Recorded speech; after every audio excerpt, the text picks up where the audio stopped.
Alright, so today we're going to be doing a video talking about how you can solder, mainly for beginners, but this will also kind of cover if you're a little bit more advanced, because it will kind of give you tips and stuff that I use daily when I actually solder boards. Now, this is also kind of a foundational video or a prerequisite to my upcoming paid workshop series called Scotto Academy, which I'll link down below if you want to read more about that. But I'm also trying to do just more general beginner-focused videos on my channel, like this one that will kind of help more people out. Now, if you haven't seen it already, I do have a video that I did a week ago kind of talking about all the tools and soldering tools and stuff that you'll need to kind of follow along with this, so I recommend watching that before this. But with that, we're just going to jump in and we're going to get started. So in my hands right now is kind of the first thing you need to know about this video, and if you learn anything from this video, is this section right here. This is 6337 leaded solder. If you use lead-free solder, you can definitely get away with it and it will work, but it is factually worse than leaded solder. It will make your life a lot harder to solder stuff. So by having 6337 solder, you're gonna have a much better time and a much easier time following along. I talked a lot about this in my last video when I talked about tools, so I just wanna really get that through to people that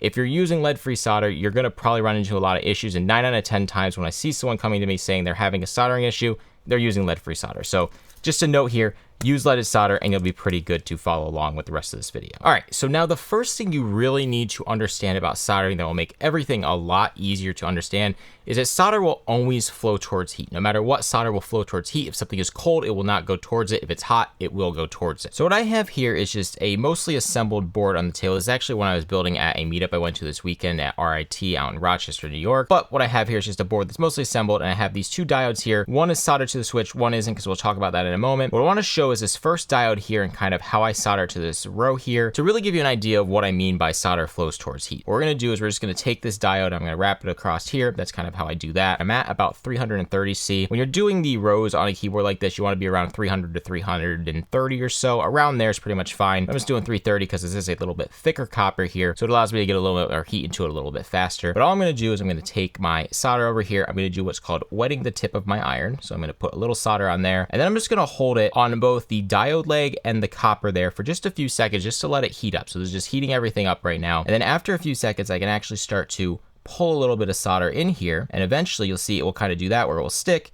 And then if I put over here, you'll see what I mean, how the solder just kind of pulls directly towards the heat. I can get a little bit more solder in here, and that's basically all there is to it. Is as long as both these parts are heated up adequately, the solder will flow directly where you want it. So it makes it really easy as long as you keep that core concept in mind, that solder always flows towards heat, just like that. So that's basically all you do there. Now, the next thing I want to talk about is basically how you would solder a diode to a switch here, which this is also kind of the same thing. Yet again, solder flows towards heat. But what I have on here, if I flip this around, is I just have a diode kind of on there if I hold this up. And I did use my diode coiling tool to do this. There's a few ways you can kind of get the diodes on the switches. If I actually put this down and grab a plate over here, you can just take the diode and basically just wrap it around the switch. This is kind of a hard thing to show on camera, but if you get a little loop in it, you can just put that on the switch, and it's basically the same thing. It's not as pretty as all, just when I use my diode coiling tool, it makes them really, really nice like that. Same thing where I'm at that 330 degrees Celsius. And all you do for this is if I want to solder this diode to that switch, I'll hold it on here, make sure I'm getting adequate heat into both the switch pin and the actual diode. I'll bring in a little bit of solder like so. You'll kind of see it flow into there. And you want to keep your heat on there for a few moments after. You can pull it off, and now that diode is right on there as you would expect. So now the next example I want to give is actually soldering a column to the switches, which is another hand wiring technique I use all the time. So what I have here is just a few switches in a line, and then I have a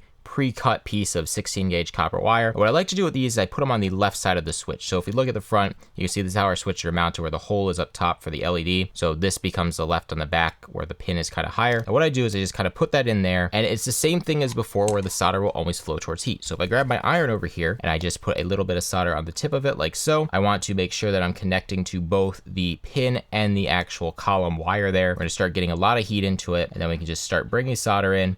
You'll see it start to flow, and then you can just kind of release your heat, and that's basically all there is to it. And then once you're actually doing this, the wire is hot, so it makes it a little bit easier with the subsequent pins here to kind of wire them up. You can kind of see how I pulled it there, and then the same thing right there.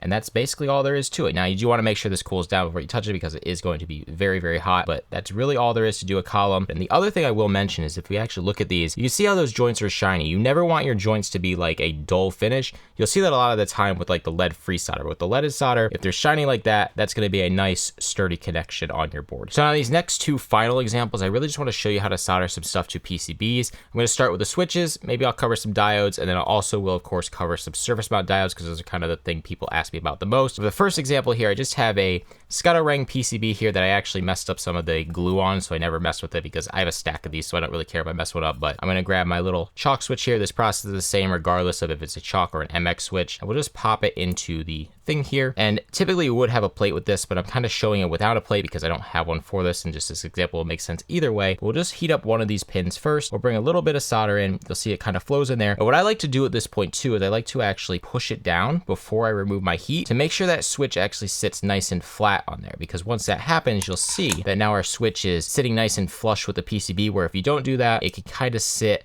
a little bit up like that if you get the spacing wrong. And then yet again, we'll just do the same thing for the other pin here. Get a little solder on the tip of the iron. We'll go in, bring some heat in, kind of put it on there, and then yet again push it down so that it actually sits flush, let it cool down. And that is all there is to soldering a switch on a PCB right there. All right, so this next example, I want to show you how to solder a through-hole diode to a PCB. It's basically the same as a switch, although there is a consideration there because a diode does have polarity. It has a specific way it needs to go. So what I have here is just my Scotto PCB edition. I actually did record this already once, and I realized my recorder wasn't running. So let's hopefully not do that again. But we're just gonna do the same thing. So if you actually look at our PCB first here, you can see we have all these little diode markings on here. And you can technically put the diode on either side, although you don't wanna put it on this side because there's gonna be switches in the way. Typically you mount the diode on the side with the marking here. Now what that marking means though is that you see it has a little line on the right side there. And then if I actually pick up a diode, you can see the diode itself has a little black line here on the right. You basically want to just align that line on the diode with the line on the PCB. So I'm going to take this diode, I'm going to just grab it in my hand like this, and I just like to bend those down like that so it kind of sits like that. We'll take note of that little black line on it and the black line on the PCB, or the little white line right there. And we'll just put this into the PCB like so. So you can kind of push that in, and you want to make sure this is kind of flush with the PCB. And what I like to do is I actually flip it over, and then I take these diode legs and I kind of bend them out a little bit to hold it. So yet again, that black line is facing the white line. So the line on the diode has to match with that. And we'll just put a little bit of solder on the tip to get it so it's ready to go. We'll just bring in the solder onto the PCB and the pad of the diode, bring in a little bit of solder, hold heat for a second, remove the heat, that will solder it on there. Do the same thing on the other side. And then that will also solder that leg right on. And then that's basically soldered on there. So it's pretty much ready to go. You can see how flush that is with the PCB. You can see that there. Then all I'll do is I'll just grab a little clipper like this. I'll get close to the PCB material, but not too close where you're gonna damage it or kind of rip the pad up. So you just kind of go like right above it like that.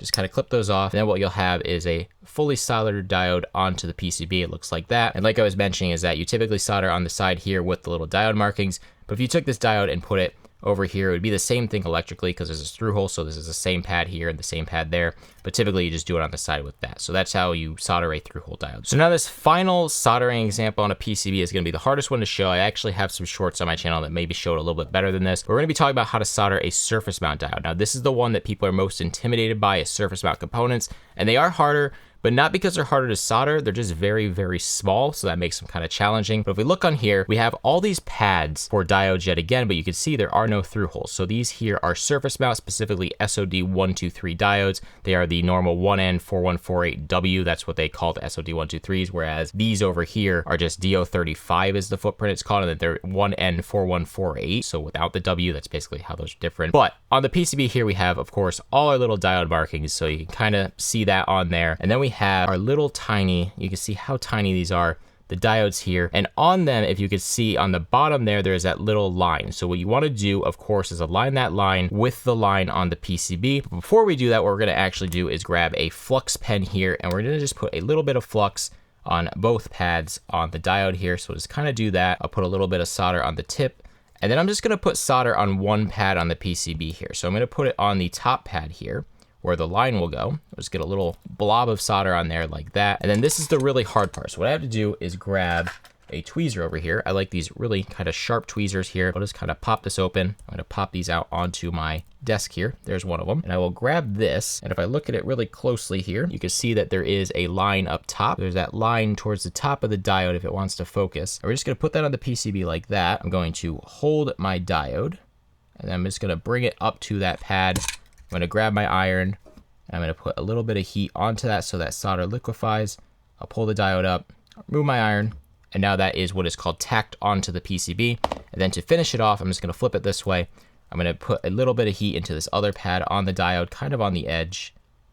And then that is basically all there is to it. You can see that that will flow in, and I did actually solder that hole there, which I'll show you in a second how to fix that. But at its high level, that's how you get a surface mount diode onto a PCB. So now I was planning to show this anyway, but it was kind of perfect that we had that little bit of solder flow into that pad there, because I wanted to show how to desolder stuff, because there was a tool I mentioned in my last video also. So if I grab it right here, I have this SS03 solder sucker here, which basically you push it in, and you go like that and it pulls out solder. So for a pad like this here, we could just try to go in with the iron and heat it up and pull it. But what I like to do on a lot of these pads to make it easier is it actually is a little counterintuitive, where you actually want to take a little bit of solder and kind of fill the pad in a little bit more there. So you can see there's a little bit more of a blob on there. And what this does is it basically grabs a little bit more, or allows the sucker to pull a little bit more on that. So what we'll do is we'll heat up the sucker, or we'll push in the sucker there. We'll heat up the pad like so, get some heat into it. We'll put the sucker right on there.